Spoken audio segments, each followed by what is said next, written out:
Bem, pessoal, com essa nova subvariante, né, KP2 e KP3, dominando os Estados Unidos, KP3, né, quase somado KP2 e KP3, mais de 60% dos casos, só KP3, quase 40% dos casos das infecções nos Estados Unidos tem sido por ela, né?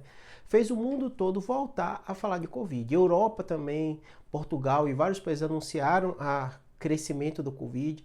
Aqui no Brasil a gente já tem Ceará, Piauí e Amazonas também, a Covid sendo a principal causa de internação e de morte da população idosa.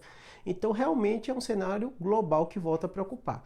Inclusive, o diretor-geral da OMS falou novamente de Covid. Há muito tempo que a gente não viu um pronunciamento, né, nenhuma nota falando da Covid, né, e ele falou especificamente que a Covid hoje no mundo mata quase 2.000 pessoas, 1.700 pessoas toda semana morrendo por Covid, ou seja, continua sendo um problema de saúde pública global que a gente tem que ficar atento a alguns cenários, né? Número 1, ele falou que houve uma queda da vacinação e dose de reforço da população contra a Covid, então isso é um alerta, né?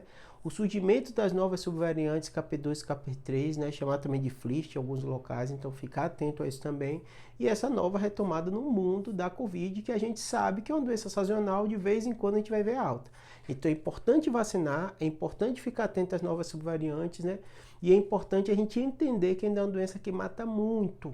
Inclusive aqui no Brasil recente também, a Fiocruz falou que esse ano, né, a gente já teve 6.000 mortes por síndromes respiratórias agudas. Aí ele vai somar tudo, né, Covid, gripe, mas no ano a Covid ainda lidera. Tudo bem que é por causa da onda lá no início do ano, mas é um problema que volta a ressurgir 3 estados brasileiros como a principal causa de internação dos idosos. Então a gente vai ter que ficar atento e o Brasil, diferente dos Estados Unidos, que voltou a dar dose de reforço para todo mundo, o Brasil ainda está só em grupo de risco, população idosa, população pediátrica, tá bom? Espero que a gente vai resolver esse problema, mas a gente deve voltar a ouvir falar da Covid, tá bom? Espero ter ajudado, abraço.